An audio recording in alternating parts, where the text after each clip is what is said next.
between the attendees and from the attendees back to you is highly desirable to keep audience engagement high and for everyone to achieve the objectives they have throughout the event. Sardius provides a number of options for these purposes. Firstly, moderated chat and watch parties. Providing your audience with the ability to chat as a group or as a smaller geographic or affinity-based watch parties has become an expected feature in recent years. We've already mentioned the pitfalls of having too many attendees in a chat window and the rationale for watch parties. However, to get the most out of this feature, it's helpful to think intentionally about how you would like attendees to interact, rather than allowing the unmoderated Wild West, unproductive, and sometimes downright nasty comment sections many will intentionally avoid, or some websites. And for your comfort, because we provide moderated chat, we both flag and mute offensive language and provide moderators the ability to mute trolls so that they can continue their trolling behavior to their heart's content, oblivious to the fact that they have been placed in a cone of silence. We believe intentional chat includes the following. Firstly, using presenters, pastors, subject matter experts as moderators. This gives the presenter the ability to guide the conversation and ask and answer specific questions. Secondly, guided conversation. You've hopefully already figured out the why of your event. Chat used effectively can forward these goals. If you're in a watch party with an affinity group with a subject matter expert moderating, this can be an opportunity for an enriching conversation. It's even an opportunity to network in a way that is more natural around mutual interests versus awkward, cold, open conversations. It may be that from such a productive chat that the moderator decides to open up a video conference room and the group can continue the conversation in a face-to-face setting. Direct messaging with the moderator. We'll address attendee-to-attendee networking later on, but one option that has proved effective is for private direct messaging to the moderator for a number of reasons. It may be that the moderator or the on-screen presenter has asked for questions, and this can be facilitated through the direct messaging feature. It may also be that the attendee has a private counseling or prayer needs that the moderator can take offline with the attendee. Sardius generally provides moderated training as part of our bespoke events, as we believe in the potential of this tool if used correctly. Other tabs and integrations in the sidebar. While much interaction can happen around the chat between the attendees and the event host, the sidebar is a critical area of event interaction that is not limited to simply chat. Different tabs on the sidebar can add different types of interaction depending on the type of meeting that you're hosting. Examples of other tabs that we've done might be an integration with an online Bible, might be notes for church meetings, might be a giving portal. We've even done a kind of a cool retro game that we've included in there for when people are kind of bored. We put this Pong game there. But there's many other things that we can do. Polls and trivia is a crucial area in that area that we've built out. These are just a few ideas, but try us out and see how else you can interact with your audience and bring value to your event. Downloadable content. Conferences are a great place to point people to buy other content through commerce links and integrations. However, many want to give conference attendees other accompanying materials that complement the different sessions of the conference. So these might be ebooks or handouts that highlight certain training topics. They may be other audio or video content that take the attendee deeper into a certain topic that communicates added value to the attendee who's at the event and can be delivered as part of the platform rather than the presenter simply referencing the resource but not giving the audience an easy on-ramp to actually access the content. Typically, we have that around the video window, so it's an easy click to download that content. Polls and trivia. One of the benefits of live broadcasting your event is the ability to directly engage with the audience in real time. This means that the audience can ask you questions in real time, but it also means that you can ask questions of the audience and then interact with those answers. This may be through traditionally polling on issues that are important to your mission, or it may even be through trivia competitions where there is a prize at stake. Keeping your audience on their toes through a degree of gamification may not be the worst idea in the world. Overlays. In many event scenarios, it's helpful to include a degree of video graphics over the video. This might be lower thirds describing who is speaking now.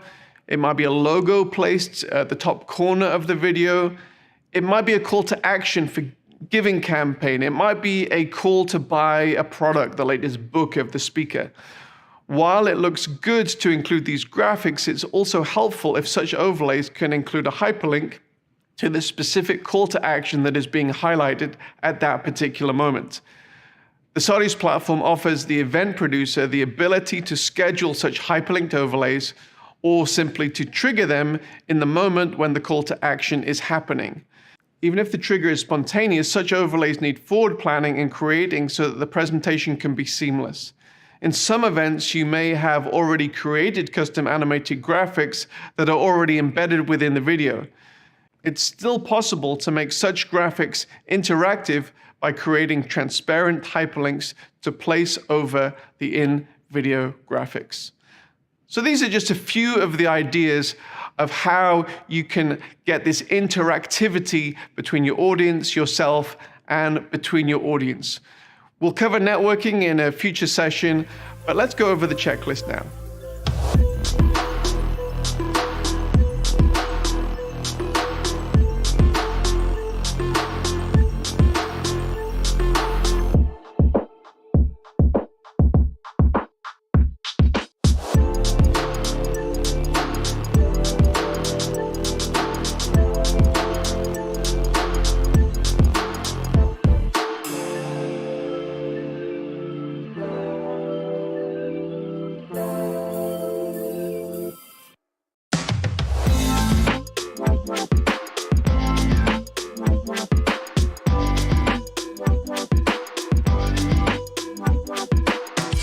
Up to this point, we have envisaged either an entirely on-site, an entirely online, or a hybrid event.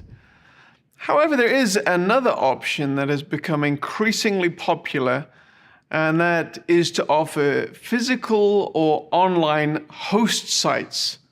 What's a host site? A host site may be a home, a church, an office, or any other location where attendees can gather in smaller groups to participate in the event.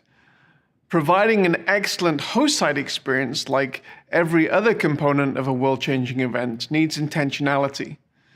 We will leave the hospitality and the in-person network elements to one side for now, and focus on the broadcast and the online components.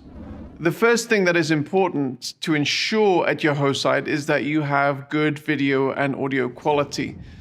This might be as simple as casting the video player onto a large TV screen in a home or an office. If you are projecting onto screens in a larger church building, let's say, it is advisable to ensure the picture quality is good enough and that the audio and the video are correctly synced before the event. At Sardius, we typically advise all attendees to log into the event maybe 15 or 30 minutes before the event to ensure that there are no issues with your device, keeping in mind that many problems faced online are solved by simply rebooting the device. It's advisable to allow time if this is needed. However, with larger host sites, we typically advise that it is good practice to do a host site test to iron out any technical niggles should they exist. Let's talk for a moment about the second screen experience which Sardius provides.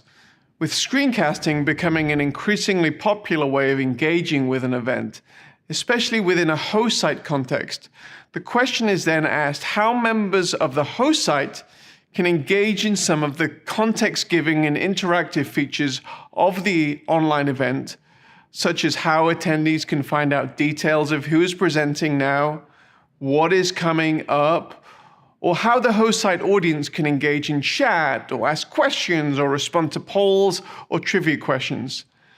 The solution to this challenge has been the creation of a second event experience, which simply includes those interactive features and is built primarily for the mobile device.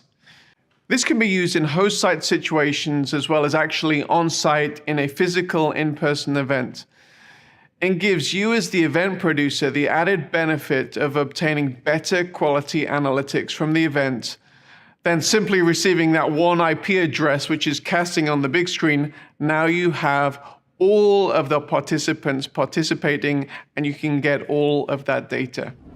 Reaching a global audience, time zones and language.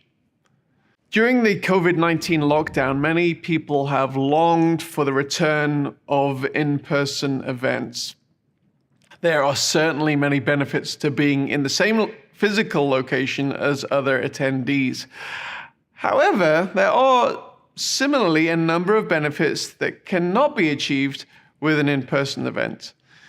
We've already addressed the ability for presenters to join the event from all around the world.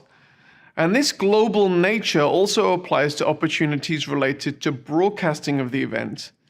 If a hybrid event is taking place in, say, California, there would previously have been an expectation that if someone in Europe wished to join with that live event at 7 p.m., say in Los Angeles, they would have to be watching at 3 a.m. in London.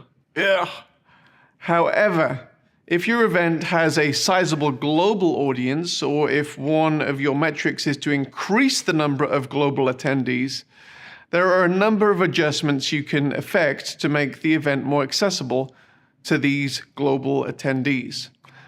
Number one, translate the broadcast. This can be done as an alternate audio stream or with closed captions. Secondly, translate the whole experience. This entire event experience can be translated into target languages. Not just the broadcast, but everything around it is translated into the target language. Thirdly, adjust the timing of the event. With the advent of SimLive, it's absolutely possible to host the event in the desired time zone of a targeted global audience. So you may have it at 7 p.m. in Los Angeles, but you can also have another experience in London and another experience in Seoul, South Korea. So those are just a few of the things that you can do to engage your global audience, and for you to think intentionally about how you can engage not only an American audience, but a European audience and an Asian audience.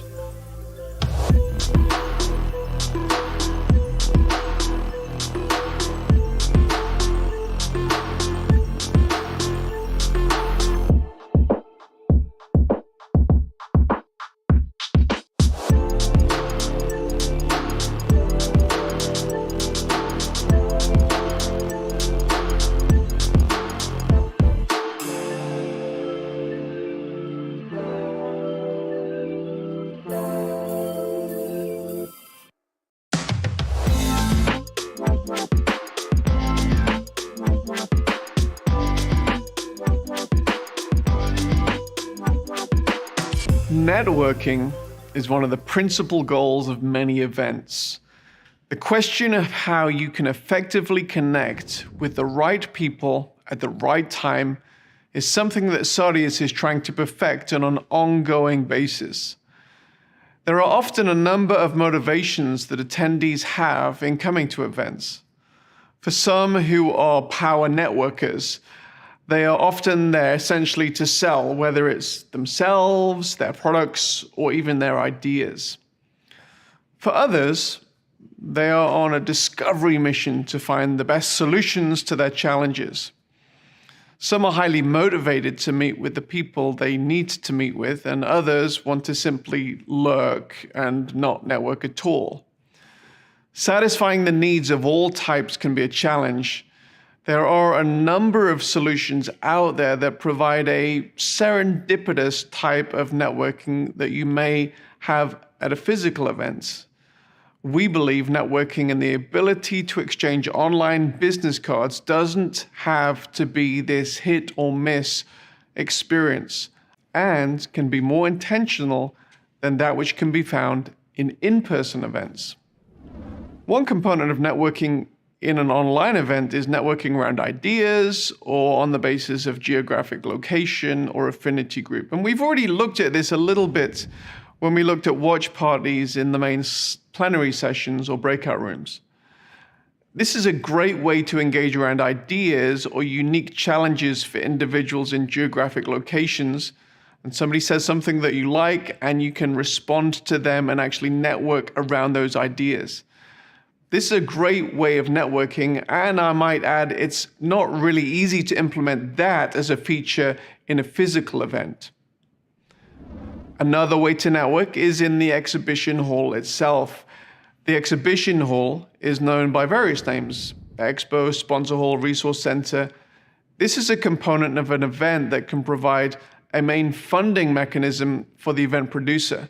And in much the same way as a physical exhibition does, in the virtual experience that the Saudius platform provides, sponsors have the opportunity to upload promotional videos and other materials that they would often have at a physical booth, as well as including links to other online resources. The chat window on the sponsor page allows for general discussion and networking around the services that the sponsor offers in real time. And then people can go on to have further one-on-one video conversation. For further, more direct, intimate conversation, people can go into a chat room and talk one-on-one. So that's pretty much all there is for this section. So let's go through our checklist.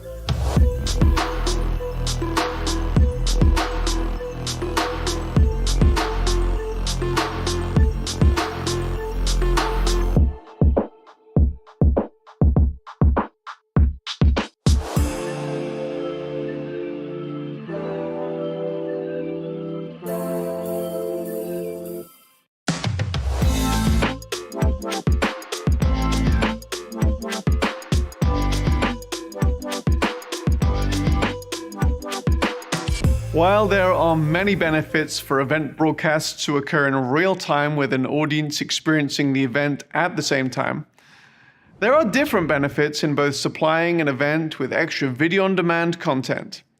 This may be extra content that you build into the event intentionally from the outset of the event, maybe content related to the main sessions and breakouts, and maybe related to different audience segments. Or it may be the post-event video on-demand content. It's helpful for you to give some thought regarding how you would like the event to look after the live portion of the event is over. The immediate purpose for video on-demand content is as a catch-up service so that your attendees don't miss the content that has just occurred. This may be through including a basic DVR functionality on the live player, or having video-on-demand archives available to access immediately after the session. For catch-up purposes, you will often find that people will access this archive content close to the event.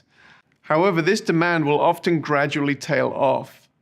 While you can archive your content by event session 1, 2, 3, 4, if your event has a strong speaker lineup and subject flow, it may be wise to include video archives that can be organized by speaker, by topic, or by any other genre of metadata that you've selected. Our experience shows that even old archival content can be resurrected with new demand if placed in the right setting.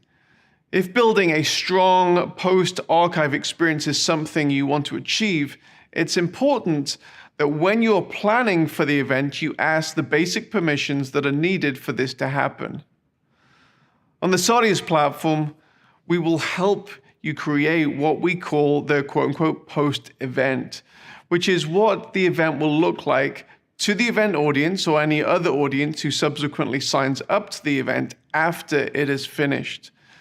With this being the case, it's important to finish the event strongly and provide thought as to how you can maximize the benefit of the experience. Unlike an exclusively on-site, in-person event, a virtual event gives you the opportunity to create a more curated, ongoing experience for a much longer time after the actual live event has finished. Determining the right analytics. Now, this little part of our guide could have been placed near the beginning, as it goes hand in hand with determining your metrics of success. However, it is also typically the last part of the event. It's important with any event that you look back retrospectively and determine your successes and your failures, the areas that can be improved, and the areas that need to be dispensed with in the future. With online events, it is in some ways easier to determine the level of engagement in each component of the event, as you have the ability to quantify to some degree how your audience engaged with each video and part of the event. There are a number of ways that Sardius sets up analytics. However, as with many aspects of the world-changing event, how you set up analytics is determined in many ways by what you need to see to establish whether the event has been successful. The analytics we receive are based on, firstly, player statistics. The built-in statistic engine on the Sardius platform is focused on stats around the video players in your event. This means that there are many and varied analytics around the demographics of who watched your video content, where they watched it from, on what device they watched it on, how long they watched it for, which content they skipped, and which they engaged in. In addition to those video player analytics, you can also get page analytics. We also have this ability to apply your Google Analytics account to different components of the event.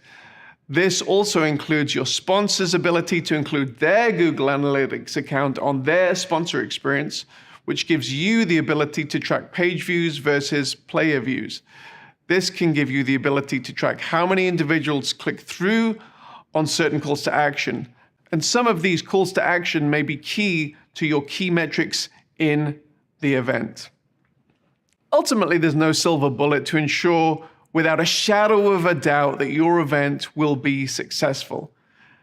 There's inherent risk involved in pretty much everything in life. However, if you follow the steps outlined in this guide, you have a much greater chance of not only knowing what you want to achieve, but actually achieving it. Obviously, as the size and the complexity of your event grows, the checklists of tasks to complete the event successfully will grow. If you're already a Sardius client, our event management team is waiting to get into those many lists of tasks that have to be completed so that you will have a world-changing event. If you're not a client, our business development team is really open to having a conversation about whether Sardius is the right platform for you at this moment to take your event to the next level. No matter if you use Sardius or not, we're rooting for the success of your events and your organization. And I thank you so much for taking the time to go through this event guide.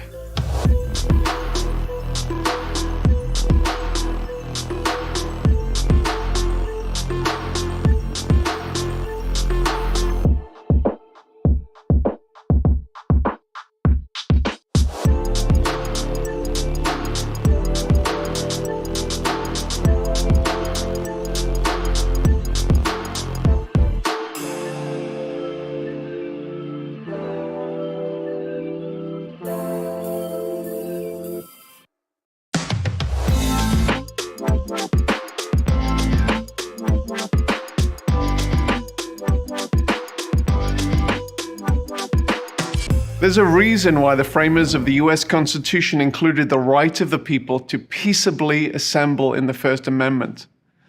The reason is that history changes when people gather and exchange ideas. Be it the early church who gathered 2,000 years ago to the recent gatherings of the Arab Spring. Countries change, companies change, and individuals change when people gather, often providing the high watermarks of our lives. Just think about it. My bet is that your life has been changed by an event where people gathered, you exchanged ideas, and your life changed as a result. Well, hi, I'm Jono Hall. I'm with Sardius Media, and I want to take you on a journey over these next few videos to help you ask the right questions about your proposed event and ultimately get you the right answers. As you consider your upcoming event, you may not be thinking of an outcome as earth-shattering as those historical events I just mentioned. After all, you may only be planning your quarterly leadership gathering of your organization, the annual get-together. However, if you really want to achieve the change you so dearly would love to see in your organization or movement, perhaps the event you are planning can create the momentum that you so desperately need. You just need to be intentional about it, and that is what these videos and this guide is all about. Now, of course, I'm representing Sardius Media, and in these videos, it's a given that we're going to be leaning pretty heavily in the direction of what makes a great online event. However, I'm hopeful that the journey we go on will be helpful no matter what type of event you're putting on. The questions we ask throughout these videos will hopefully lead you to clarity regarding what you want to achieve and how you can achieve it. We'll move from one video to the next, from big picture questions to the more technical online aspects of your event. We're rooting for your event success and hope that the following video and guide will help you navigate these waters. I'm looking forward to our time together. Let's get into it.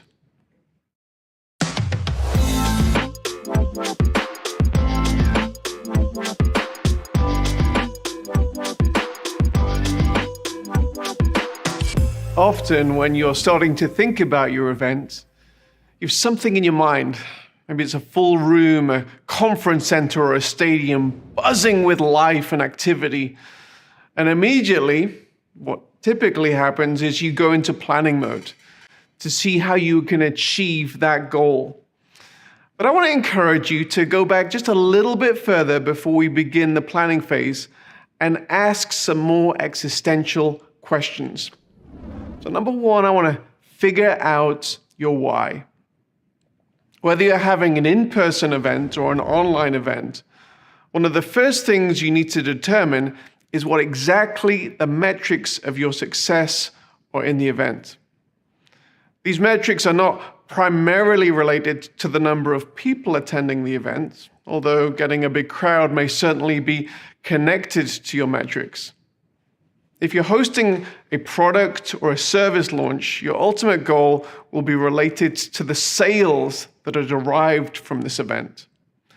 The amount of people who attend the event may therefore be a key indicator of success, but getting the wrong crowd that results in very few sales may lead you to adjust your strategy later on. In this regard, just getting the big crowd might make you feel good in the moment, but it would be more helpful for your team to talk about the real metric of sales and plan towards that particular goal. Now, if your goal is to communicate your vision to your super fans, your radical core audience, having a huge crowd with hundreds of thousands of people may surprisingly actually work against your main metric. If your audience wants to be addressed as if they are the only one that matters, including them just as one of the many thousands of the audience may be a bad idea. So I want you to think deeply about the metric of success, whether it's online or in person, and work with your team to achieve that particular goal. Now, let's translate some of these thoughts to putting on an online event. Now, in the TV industry, getting the eyeballs is a key indicator of success. Large numbers are also attractive to online broadcasters as they can result in advertising revenue. The strategy for engaging your audience online may be the same, simply gathering a big crowd. And if a simple big crowd is the objective, then maybe the right strategy is simply to go out on all the platforms like YouTube and Facebook. But if you're really honest with yourself and think about it, your goal is probably more than simply the eyeballs. And so when you think about it, there are some limitations to that strategy. Maybe you don't want to simply give away all your audience's data to those particular social media platforms. Maybe you want to serve them yourself. And that's why we're seeing the emergence of many OTT media platforms. Previously, you would watch content through the major media outlets, ABC, NBC, BBC, now Facebook and YouTube. And now the content makers are going, quote unquote, over the top to reach their markets directly. Think about Disney Plus, Discovery Plus, and the multitude of other niche brand video channels who are engaging their core audience directly. Getting to know who your core audience is, your super fans, your radical core, and engaging them around topics that are relevant to their life may be a more efficient and effective way to energize your people, who will then leave the event and immediately sell the vision to 10 more of their friends and therefore grow your superfan radical core. Now, choosing the right type of event is important. There are different types of people, there are different types of objectives, there are different types of events. It's important to understand the difference between meetings. In some meetings, you need to achieve deep collaboration between attendees, while other gatherings are about gathering as many people as you can to mobilize them behind a specific vision. Sometimes you need an intimate fundraising banquet, and other times it's a rock concert that you're after. There's no right type of event which is better than another, but it is important to recognize what you're trying to achieve and choose the right medium to communicate exactly what you need to. Now, there generally is a right type of event for what your present needs are, and you shouldn't spend a whole bunch of time and money and then later on realize that you've made a poor choice to achieve the desired goals. And so that is why I want to encourage you to be intentional in figuring out the right medium. The rationale and motivation for an online event is just as important as the rationale and motivation for an in-person physical event. There's not one type of online event that you have to go down. It's often possible to mimic the aspects of a physical in-person event when you're having an online equivalency. However, it's important to recognize the differences between online and in-person events. Simply being online means you are communicating in another medium, and while this offers many benefits over in-person events, there are similarly many elements that cannot and shouldn't be reproduced. Online communication is better for intense, effective, focused, interactive information sharing, as well as focused networking, one-on-one meetings. While physical events can be much better for creating space and time, more serendipitous networking, having meals, coffees, and walks. Similarly, you will never experience the intense, ear-bleeding, emotionally high experience of being in a mosh pit at a concert online. However, you can experience a perhaps more intimate, artistic experience through a broadcast feed. It's also important that you think in a correct manner about your financial budget. It is so possible for you to lose a significant amount of money in organizing a large-scale event. However, it is important also for you to consider the financial aspects in the right way. As with many endeavors in life, it's also important not to underestimate the potential financial benefits and use false economy in planning your event. Many of the components of a successful event will involve spending, and this includes your stage lineup, your production budget, or broadcast distribution budget. Often your event will only be as strong as the weakest link. For example, you may decide to go big on funding a high-end speaker or band and then skimp on the production budget. In most scenarios, this would be a bad decision. And the same is true for online delivery of your event. There are some amazing solutions being offered on the market at the moment, and it's important that you don't skimp on providing an amazing experience for your audience. Now, we have advised many event coordinators who are hosting large events, and often the first component that is considered is the lineup of presenters on stage. Maybe it's famous bands and speakers who will have the ability to gather a crowd. Gifted and charismatic stage personalities are great, and they may form a component of your overall strategy. However, it's imperative that before you invite any presenters, you are clear about your metrics and your narrative. Now, the narrative is the story behind your event, the reason why your audience will want to attend your event rather than the other events where the same speakers and the bands will be attending.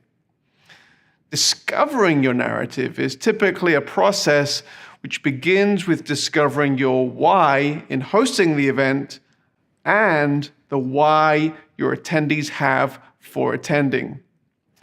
Now, following tried and trusted methods of storytelling and communicating your narrative is helpful for both in-person and for online events.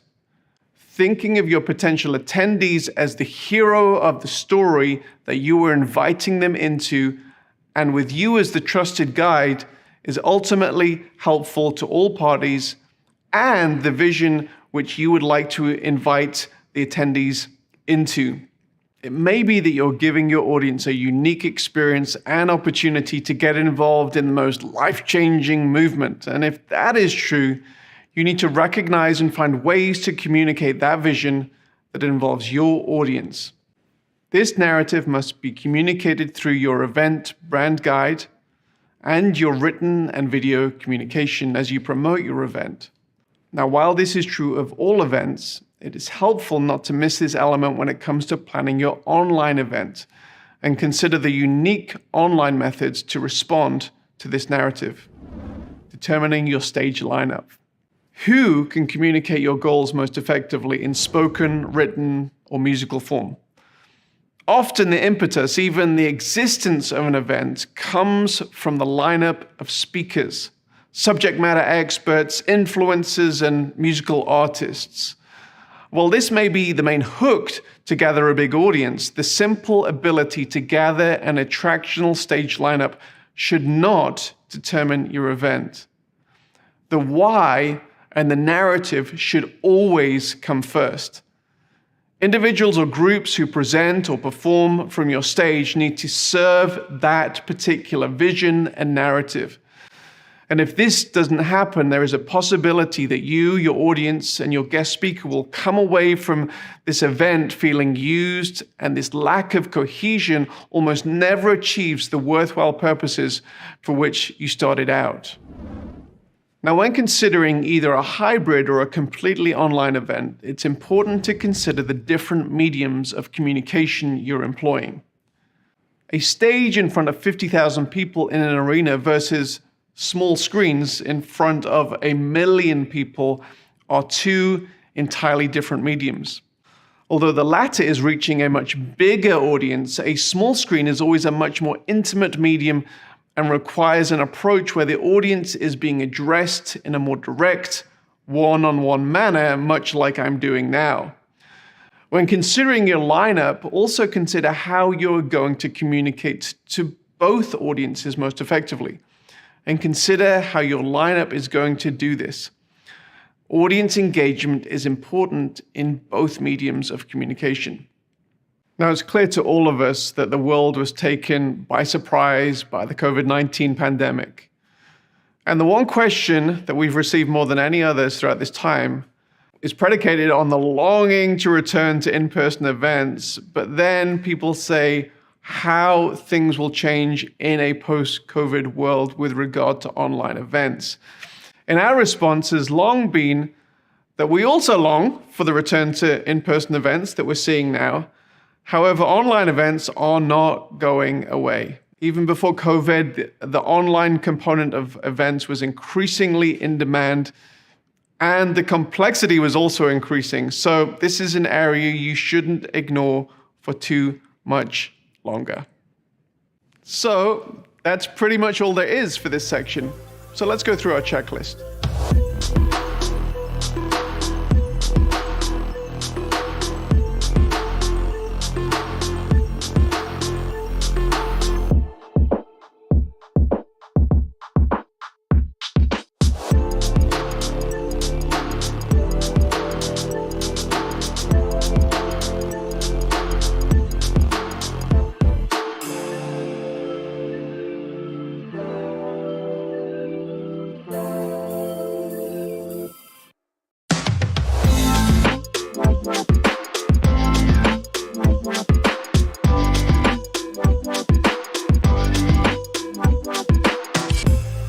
So, you figured out the reasons why you're doing your event.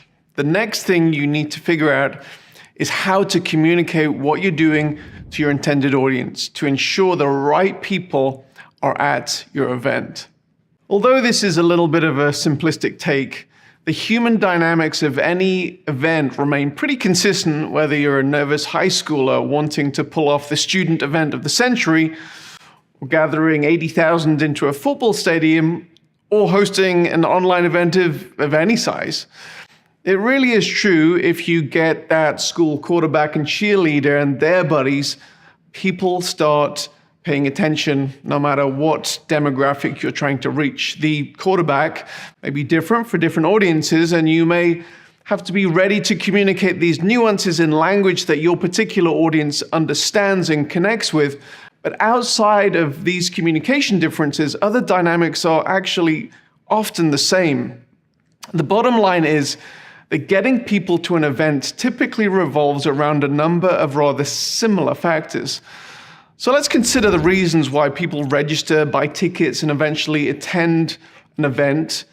And these things are things that you need to consider in your networking and marketing as you prepare for your event. Number one, people will come to see a VIP, a favorite musical act, an influencer, a subject matter expert. That stage lineup is important. Number two, people come to learn. They're going to be equipped at your event. Number three, often people will register to create memories and experience a unique moment of high emotion. That might be a rock band. Number four, for the networking opportunities, often at expo events. Number five, to support a cause. Number six, to be at the event of your tribe, your affinity group, the annual get-together. Number seven, because friends and colleagues are going to the event and people want to be there and belong to the group. Number eight, people go to be inspired and get a kickstart, a kick up the backside in a particular area. And number nine, people go to be entertained. Often the reasons why people eventually attend are a combination of a number of these factors, and even more mundane reasons can just nudge a person over that finish line into actually buying a ticket. Now, we've talked about marketing, and it may start with emotion, narrative, and vision, and these are all great things, but the mechanics of getting the right amount of people to your event are just that. Mechanics. And after a number of events, you will typically be able to estimate the percentage of people who will show up when comparing that to the number of people who have registered. So if you have a free event, it might be, we typically get 50 to 60 people, 60% of people who register who actually attend. Or if you have a paid event, it might be 85 to 95% of people. Also, the same dynamics of giving attendees a nudge to register with tools like giving a price break for early bird purchases, maybe a coupon code or an opportunity to be part of an exclusive component of the event, like a VIP group. They're seemingly mundane, but they can be surprisingly effective. Therefore, it's important to employ a number of marketing strategies when inviting your potential audience. Communicating both the high-level narrative that we've talked about, as well as these more mundane tool nudges on timing, cost, and exclusivity, which can get people over the edge, and so you know the number of people who are going to attend your event. The next question is, who do you want attending your event? As we've previously mentioned, it's important to narrow in on the goals of the event that dictate who should attend. The value of success isn't always determined by the number of people registering. Question is, do you want the people who are attending to maybe complete a particular action after the event? Do you want to inspire a certain demographic to do something as a result of the event? Answering this who question will dictate your marketing strategy and the critical criteria of success moving forward. Next, why attendees buy your tickets. Knowing that it is typical for a person to buy a ticket due to several factors, which we've mentioned, it's important that you are aware of the channels it will take to communicate those reasons to a particular audience. so that they can hear your message and then register. These vary per organization, and therefore it's important for you to think about your own unique situation. But these typically include things like word of mouth. Personal recommendations in any industry, in any vertical, is typically the best way for people to join up. But we can combine with that other things, exclusive invitations, incentivizing a certain group to sign up. Maybe it's an influencer recommendation. It's not just a friend, but it's somebody who the particular demographic really recognizes and admires, who recommends people sign up, is always helpful, and typically one of your best forms of marketing. Because one of the main reasons that many attend an event is because other people they know are attending, it's critical to get the mavens in a particular social group to sign up, those people who are early adopters. Number 2 channel, social media marketing. This has become such a pervasive way of communicating to today's generation. Providing value through social media channels is always a good precursor to then inviting the audience through normal posts or through paid advertising. And then number 3, your traditional advertising channels of TV, radio, print, pay-per-click, banner advertising can still be effective to reinforce your message. And getting all 3 of these channels to come together is often the way to get people across that finish line. It's also important to distinguish between the reasons people will buy a ticket or register for your event and the reason they will remember it. Your brand values and the reason they feel connected to your tribe, which will result in word of mouth recommendations and repeat visits. The brand value is built through the value that you deliver at the event, which could be as little as providing value through a networking platform. But real loyalty comes when you can actually create unique and memorable experiences. And this leads us in to the building of the event. So that's pretty much all there is for this section, but let's go through our checklist.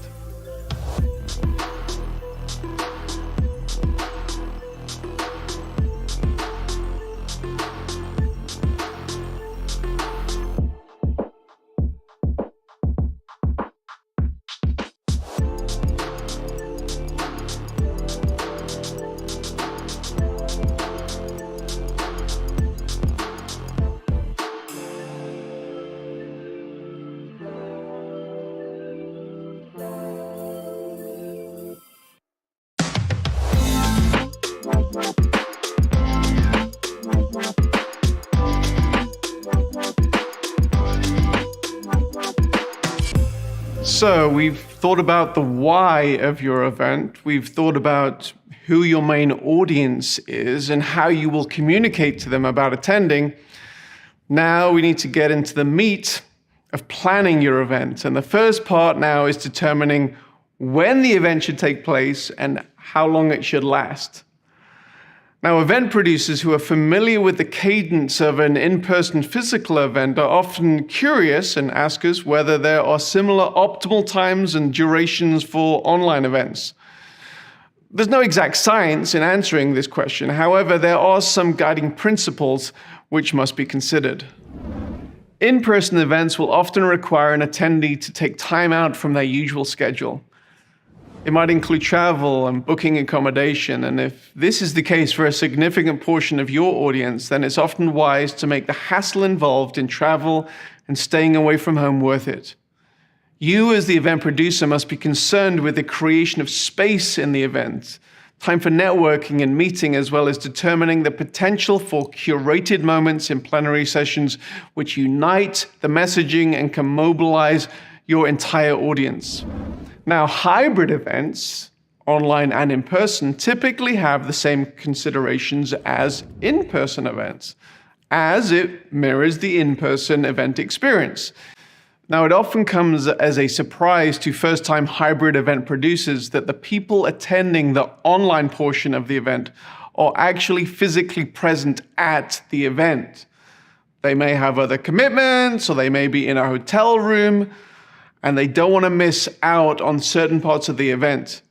It may be that they missed a plenary session because of an offline meeting and they are catching up with the flow of the event. The bottom line with hybrid events is that you should simply mirror the in-person schedule. Exclusively online events may be treated slightly differently. Since they don't require attendees to take time off work, one more significant consideration is that attendees may only be joining outside of work hours, unless, of course, you're hosting a work event, in which case holding it within typical working hours becomes optimal. Many in-person expo-type events have very little main stage time and spread the event over a number of days so that attendees can network, have offline business meetings, grab a coffee or lunch together. These same components are not all present with online events. The event isn't constrained by a physical place, and therefore the times when aspects of the event happen will differ.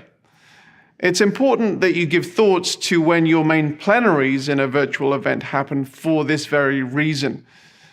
If you typically have longer, more drawn-out plenaries, you may think about condensing your main program slightly time-wise. I might add that it's important not to swing the pendulum too far in the other direction. It's not unusual for our project managers to advise clients on the need to actually include breaks in their schedule when they have multiple back-to-back one-hour sessions.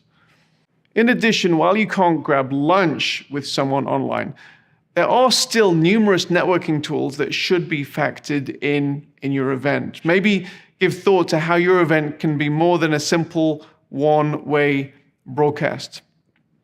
The question remains, when should you schedule certain components within maybe a multi-day event?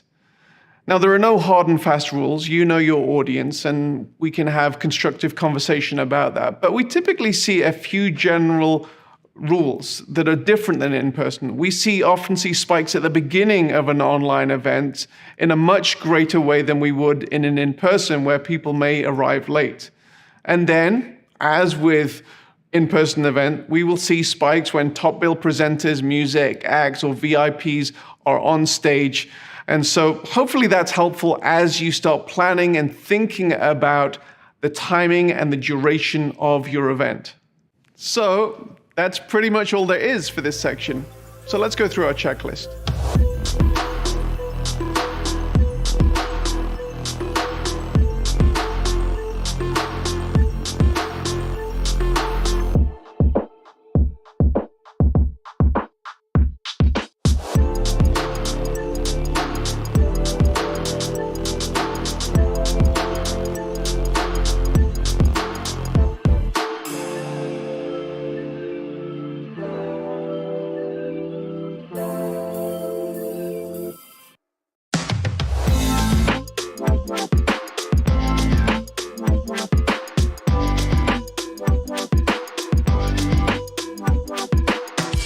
Whether you're having an entirely in-person, a hybrid, or an exclusively virtual event, there are a number of questions that you need to answer. One of the first questions is related to venue and production.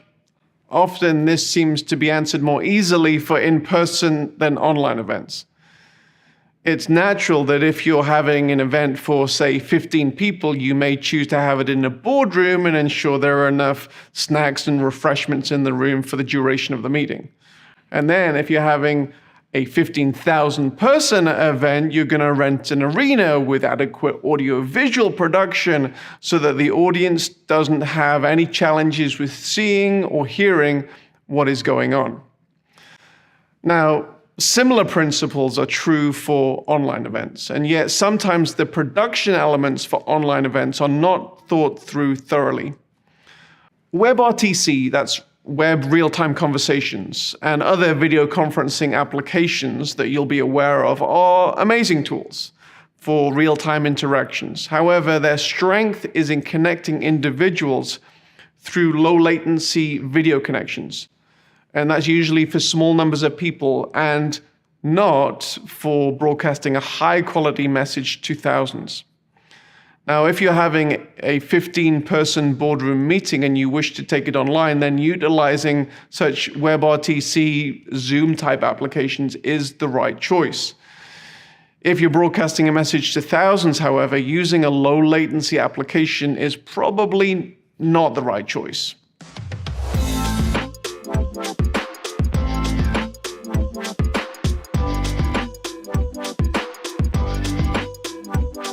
Now, the first answer to this question is production value. If an individual is invited to present a TED Talk type presentation, there will often be nerves involved. The individual has to get the presentation just right.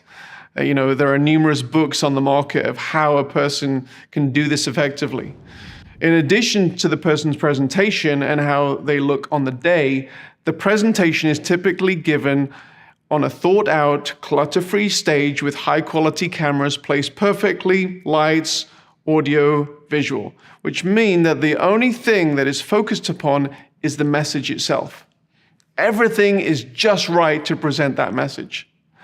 Video conferencing lends itself to convenience, extemporaneous communication, and ultimately disposable content, which is often not the right feel you want to go for when you're going for a high-quality presentation. While a presenter can prepare their content in a similar manner to a TED Talk, presenting it through a webcam in a home with poor lighting, poor audio, and distracting background, with a high risk for video dropout and audio sync issues and typically no tech help, it's not often the most ideal solution. It must be noted that there are definitely ways to improve the production quality of video conferencing conversations. Recording on a higher quality camera with better lighting, audio. However, these things can often be logistically challenging, especially if you're dealing with a presenter half a country away that is slightly tech challenged. Number 2, the buffering issue. Now, personal experience and larger analytic studies reveal that audiences hate buffering. Frame drops, other glitching in video, low latency video technologies currently make the risk of such occurrences happening much, much greater. And the risk is only increased with a larger audience. To avoid issues like this, when presenting to larger audiences, we suggest that you utilize a professional encoding solution for such live situations. Now, thinking about what you want to communicate and how that will be communicated needs to be a holistic process, whether you are planning in person or online. What is the content? How is it presented by video? i.e., what is the production quality? And what platform you are using to present it are all relevant questions to answer. Sardius, we have a high-quality interactive platform. However, if the production quality and the content of the video is not very good, then the overall experience will not be a compelling one. So that's pretty much all there is for this section, but let's go through our checklist.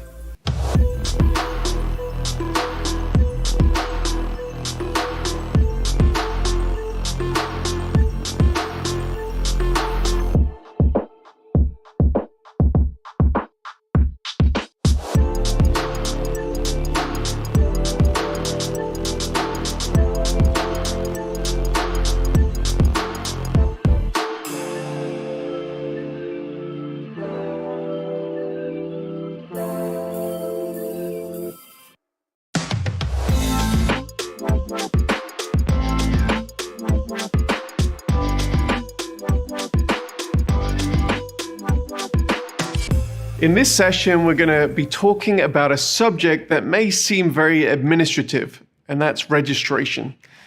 In actual fact, the conversation you have around this very issue actually determines a whole lot about your event and your attendees' experience. So let's jump in. Determining whether your event should have a registration wall is one of the first practical considerations in building your event, as this will be the first thing that is built. It may be true that you can attract a bigger audience on social platforms such as Facebook or YouTube in a short period of time for relatively little cost, but the challenge with this approach is that it's Facebook and YouTube that are the ones who reap the benefits of knowing and serving your audience rather than you. The future of all media delivery is undoubtedly increased customization for the viewer. And the real question you need to be asking right now is whether you want social media platforms to be the one getting to know and serve your audience, or whether you want to be the ones doing that. Registration walls, whether they are paid or free, undoubtedly place a barrier of entry in front of any audience, and a barrier that undoubtedly reduces the amount of attendees. But on the flip side, it also significantly increases the attendees' commitment to your event and to your cause. It communicates a level of exclusivity which is often desirable, and it can significantly cover the costs of your event. Social media strategy should certainly be a component of your overall marketing strategy. However, limiting your content delivery to a single platform decreases your ability to know and to serve your audience effectively. One of the key strategies that we advise at Sardius is to host your event to your own URL and thereby increase awareness of your website and your online community. Sardius will typically host your event at a subdomain of your URL. For example, we often put like a subdomain watch.yourhomepage.com. This integrates with your online home and cements this location as a place for you to serve and interact with your audience effectively. We often advise you to use your social media channels not only to engage your audience with your message and market the event, but also to add value through broadcasting introductory or maybe free public-facing plenary or breakout sessions, which ultimately then point back to your event URL address. And maybe we say clip out certain highlights throughout the event and throw it onto your social media channels. If you don't have an extensive social media presence, it might be advisable to utilize some channels of friends, maybe sponsors or other friends that do have a significant online social media presence. And in that way, you can syndicate valuable content, which can ultimately grow your audience. Now, once you've determined that you wish to create a registered event, another key component to this decision is whether the event will include a paywall or not, and also what type of information you need to collect during this registration process. So we'll go through a few of those type of events. Let's look firstly at the free event registration. Now, that might be as simple as collecting the email addresses and names of your attendees. And some clients even provide the main sessions of the broadcast completely for free with no registration at all, but then offer many of the features of interactivity, the breakouts, maybe the post-event video on demand as perks, which come if you do that free registration. Such a free registration may be worth it to you in order for you to build your CRM database. Keep in mind that it's often advisable to actually connect the registration information collected here to your day-to-day source of truth client's database so that you can make the most of the data. And also to understand how your audience has interacted with your event through the analytics, which we will address later. Once we've determined to do a registration, one of the next key questions is, should I charge for my event? Now, a paywall doesn't always mean that you have to sell tickets. An alternate option could be a voluntary suggested donation for the event, especially in the case of nonprofits, which technically for us works in much the same way as a ticket sale. Many event organizers will not actually cover the cost of the event simply through ticket sales, but with revenue from other sources coming from sponsors, donations, and other ancillary revenue channels during the event. Every event is different. For one portion of high demand, high ticket price events, paying the event bill is never a challenge. But for another portion of event producers, breaking even may be a very high priority for you. Now, as you would expect, the normal rule of supply and demand applied to your ticket sales. Now, more information at registration and higher ticket prices will typically lead to fewer people making a commitment and going through with a purchase. Another consideration that is often relevant for nonprofit events is that when you sell tickets, there is a requisite expectation created related to your event of a certain level of quality in the deliverables, which often includes a high-touch customer service necessity. And therefore, such organizations may choose the route of a suggested donation for a ticket instead. Now, there isn't a right or wrong approach in answering these questions. However, you should consider them alongside your main event metrics as you build your registration. The next section we're going to look at is gathering the right information for you. With any type of ticketing, you will need to determine the fields of information you wish to collect.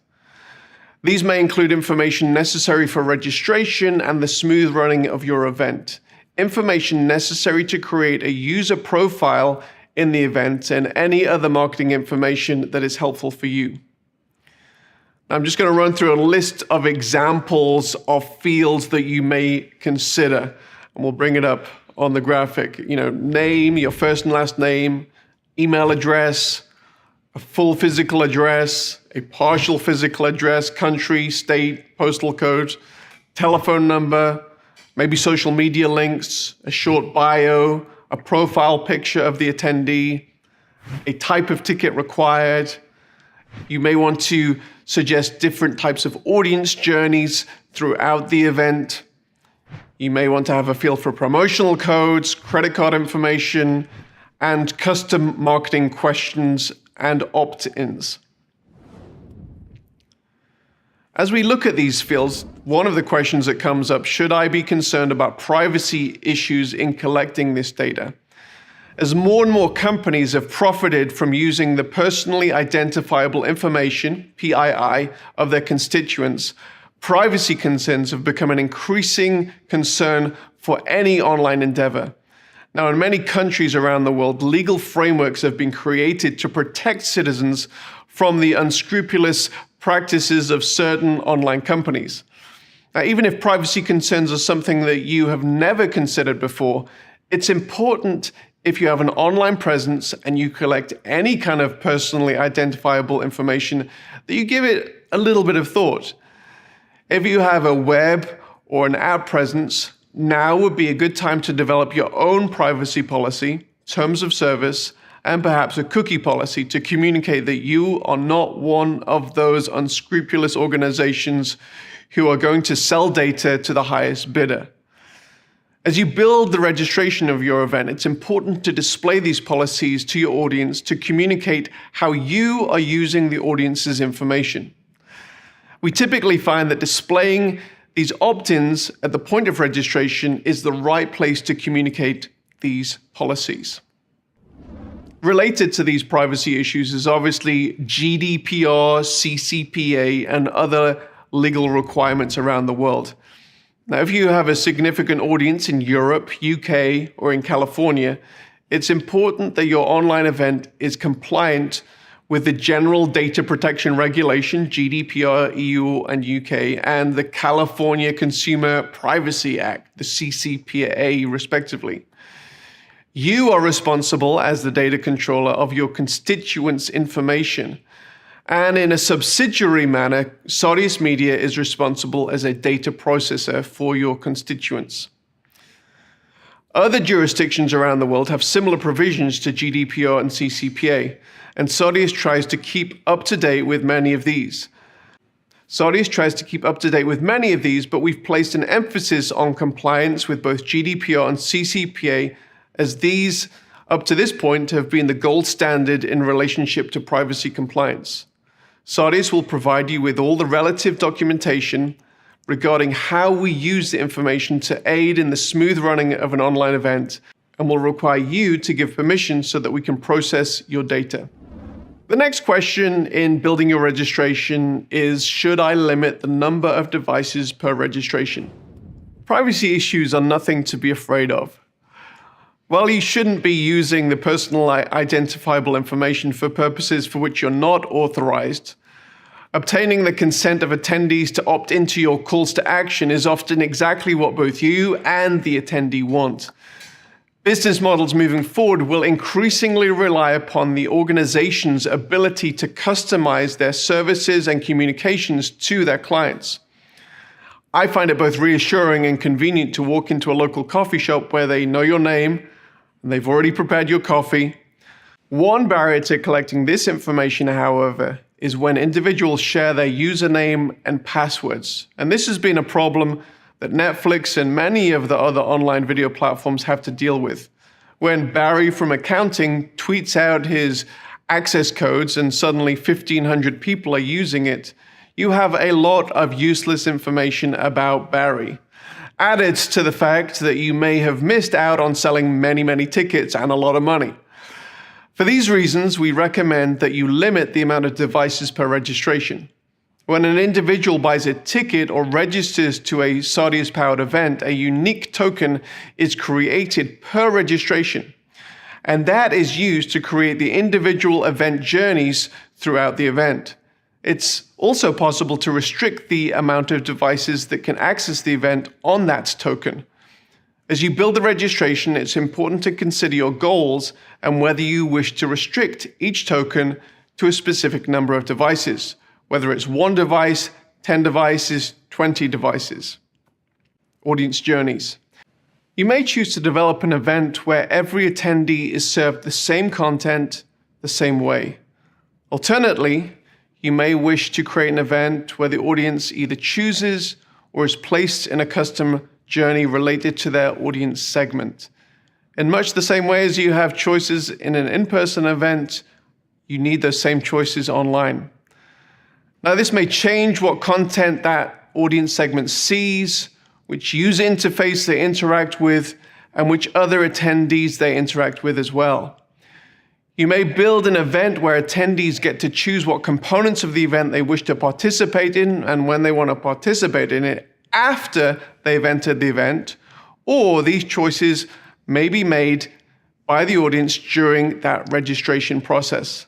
I'm going to run through a few examples of choices that the audience can make either before registration or after registration. The first one is audience segment. Do you have a leaders track and a youth segment and a VIP segment that needs to be served different experiences, different content than the general audience? This might be determined by a ticket type in the registration process. Secondly, breakouts. Do you have multiple breakout sessions in your event, some of which should be attended by different affinity groups? Again, it is possible for individuals to opt in to this right journey for them in the registration process and therefore make an indication of which breakout they will attend at that point. Chat watch parties. In larger events, it's not advisable to have the entire audience in one chat window. Obviously, depending on how interactive the audience is. As a rule of thumb, I always say if you have an audience over 1,000, you may consider breaking your audience into watch parties by maybe geographic region or affinity group. Selecting skilled and appropriate moderators in your watch parties can add a significant value to your event. Moderators might be subject matter experts, maybe regional representatives, or maybe in a church it might be a group pastor or a cell group leader. It's also sometimes advisable to include the actual presenter in the watch party if the video being played is actually played simulated live. And so you add that live component to the event, and so people can ask questions on the fly. One-on-one meetings is another component. Part of any event are exclusive experiences. Meeting one-on-one with subject matter experts, consultants, counselors, or for personal prayer is one such exclusive experience. While this might be decided later on in the event, it's also possible to schedule this experience through the registration process and make this part of the individualized journey for the attendee. Building your online registration. For online events, registering for the event with your organization may be the first point of contact that an attendee has with you. Therefore, there are a number of elements to think through in addition to the fields of information that you're collecting. And these ultimately relate to assets that our project managers and event managers typically ask you to provide us with. Firstly, the design of the ticketing. you need to be thinking about including your event branding in the ticket. Secondly, confirmation message once registered. This is the page that appears immediately after registration to indicate success in registration. We have some stock confirmation pages, but advise you to customize this message as it's from you to the attendee.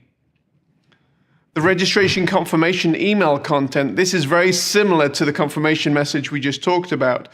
Now, we have some examples of what good confirmation emails look like, but again, this is a message from you, so it's important to ensure you get the message and the tone correct from your organization. Lastly, the pre-event landing page. Once an individual has registered, they won't experience the full event until the day that it begins.